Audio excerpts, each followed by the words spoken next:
Hello everyone, this is Erik, the Asian movie enthusiast, and this is my review of Tokyo Sonata, a Japanese drama from 2008 that was directed by our good friend Kiyoshi Kurosawa.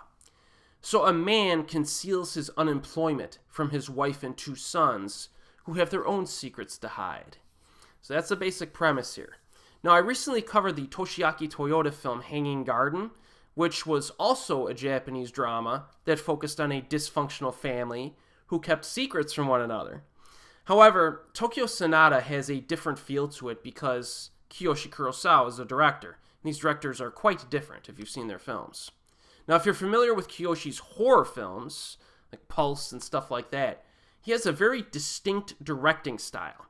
Even when he's doing dramas or comedies, you could always tell when a film is directed by him, which I enjoy very much because it reflects his particular vision that he has. So when Tokyo Sonata first came out, I remember this, back in 2008, I was still suffering from the announcement that Kiyoshi was going to take a break from horror films. And up to that point, he directed stuff like Sweet Home, Cure, Seance, Pulse, House of Bugs, Loft, Retribution, etc. And because his directing style is so distinct, he was contributing a pretty consistent supply of really interesting and unique horror films. So I was kind of disappointed that he was moving away from that genre. But the good news is that he's very proficient at making non-horror films as well. As an example, he did 10 entertaining collaborations with Sho Aikawa during the 1990s that were either dramatic thrillers or crime comedies. And with Tokyo Sonata, he proves yet again that he has a bit of range as a director. Now, in this film, he explores a number of themes that are central to Japan and Japanese culture, but they're also pretty recognizable on an international level. You know, the dysfunctional relationships within the family seems to be a product of a breakdown in communication, as well as certain pressures and expectations by society. There's a desire for escapism that's referenced throughout, I think, and the character motivations are understandable. Even the father character, he's kind of a hot-headed, hypocritical jerk for a lot of the film, but you still can kind of relate to him by the end of the film, you know?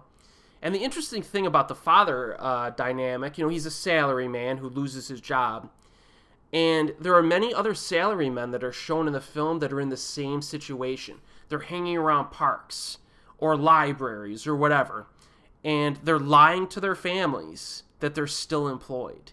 They don't, they feel shameful to have to tell their families that they got laid off from work.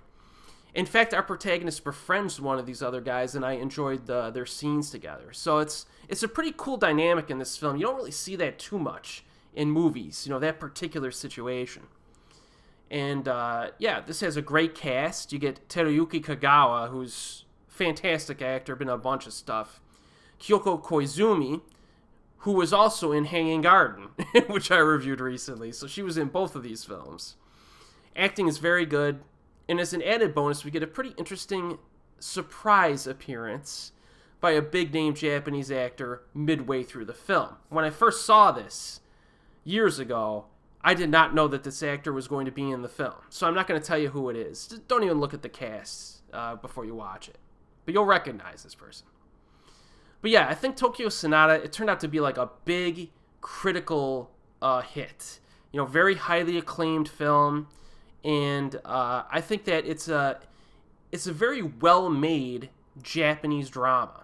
So, I cover a lot of crazy films on this channel, and this one is a little bit more like traditionally just really well-made drama. So if you're looking for something like that, definitely check this out. It's very good film. It's currently available on Tubi, Amazon Streaming, and physical media. And as always, I will see you next time.